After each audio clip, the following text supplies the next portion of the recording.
Okay. Energy is conserved. Energy is conserved. If I'm transferring energy by heat and by work, they're going to go into the system and be stored in kinetic, potential, or internal energy. Okay? It can be transformed from different forms to another, but it cannot be destroyed. That's important things we're saying there. So I want you to be able to say this first law in words. Okay, if you can say it in words, or in any equation in words, you can figure out a lot of things. It helps you out besides looking at it as an equation and trying to plug and chug numbers. Talking about things in words are a very, very valuable way to understand your equation that you're dealing with. Okay, now it's important on how you select your system to do a calculation. Here, let's give some examples here. Let's deal with a piston cylinder because we're going to deal with a lot of piston cylinder. Here is my clanky piston cylinder.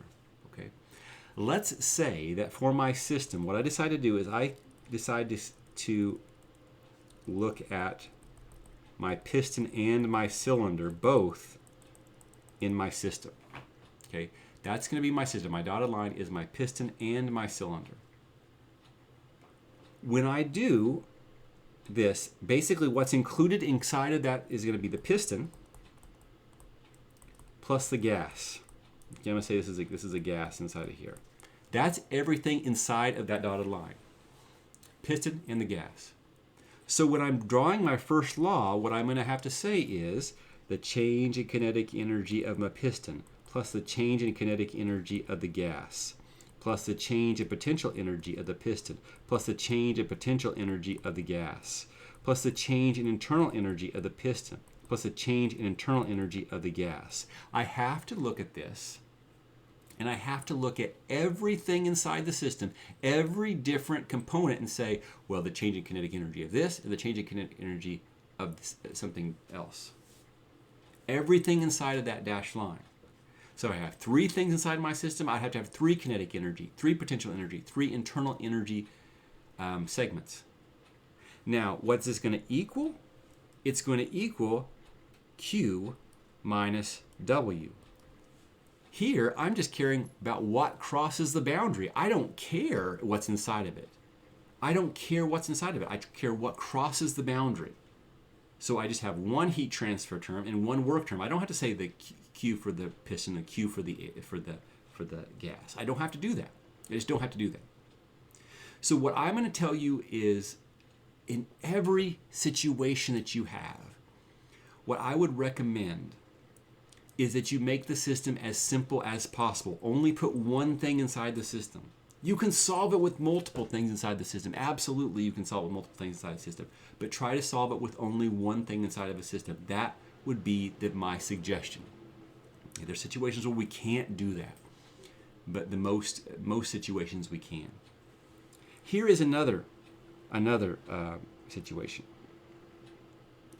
Same piston cylinder. Here's my piston cylinder, and I'm going to write this situation A, and I'm going to completely copy that down here identically, and here's my piston B.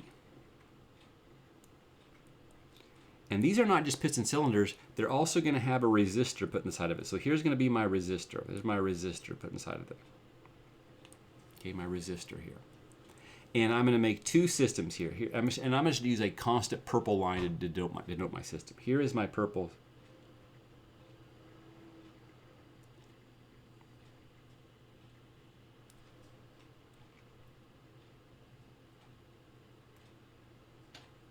Here's my purple line for my system, and inside of here is a gas.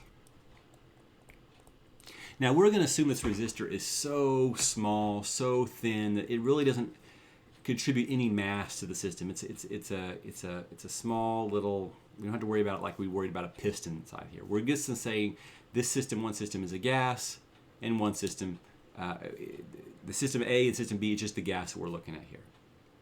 So if we look at this equation, we're going to start saying, okay, let's write out our equation for both of these. The first law for both of these: delta KE plus delta PE plus delta U is equal to Q minus W. And the second one, delta KE plus delta PE plus delta U is equal to Q minus W. Okay?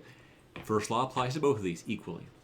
Now I'm going to go here, and the next thing I do after I write the first law is I'm going to now try to figure out what can I get rid of.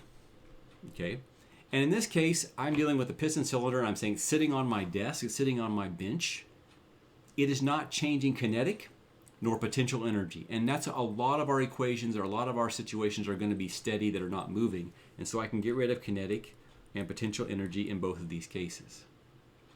Now what's going to happen though is I'm going to be adding energy to that resistor. And what's going to happen to that resistor? That resistor is going to heat up. Okay, that resistor is going to heat up. So if I look at state 1, if I look at A, I'm going to tell you the right way to look at A is by saying there's no heat transfer in that system. But in B, there is heat transfer in that system. Okay, they're both going to have work. Okay, because the work, that piston as that gas heats up, it's going to expand. They're both going to have boundary work, of course. But I'm telling you that A does not have any heat transfer. Now you might look at me and say, Dr. Wanklund, you just said that that heater, that what's happening is that resistor is going to add heat to our system. You just said it. And you're right, it is. But it's important on how I look at my boundary. The boundary is very important. The top equation is going to look like this. Delta U is equal to minus the work caused by the expansion, or the boundary work, minus the work caused by the electrical work. Now, in the system A, what's crossing the boundary is not heat. I don't see heat crossing that boundary. I see electrons crossing that boundary. Electrical work is crossing that boundary. That's what's happening there. In the second situation below, we still have delta U on the left-hand side, but now we're going to have Q minus, we only have one source of work here, and that's going to be the expansion caused by that piston cylinder. This is going to be work expansion. Okay, right here, the heat is crossing that boundary. Now the heat is crossing that boundary, and now I have to consider that heat. Whereas no electrical work crossing that boundary, we don't know. We have to think of ourselves as we're completely blind to the situation. We're feeling the edge of that boundary, and we just feel heat coming through. We just don't know how it's coming in there. You just don't know how it's coming in there. When we look at the transfer terms, we have to think about what's crossing that boundary, how it's crossing. We have to pretend like we can't see anything else. If we closed our eyes, what was happening there? If we close our eyes at A, what's coming across the boundary? Oh, there's electrons. I can feel those electrons coming across my boundary. In B, what do I feel? Heat coming across that boundary. Now, the wonderful thing, because of Joule and everything we learned, is that A and B give us the same answer. Okay, they're going to give us the same answer. We're going to have the same amount of expansion work that's going to happen in these two situations. But in one, we're going to look at the electrical energy, and that's going to be the same as the heat energy in B. It's just a different perspective. And sometimes our problem is going to ask us to look at it from one perspective, and sometimes it's going to ask us to look at it another perspective. Okay? And the good thing for you is you could solve it correctly with A, and you can solve it correctly with B. And I would encourage you to do so sometime to prove it to yourself that it would work out that way. Okay? How we denote our system is important. Okay, that's the end of this section.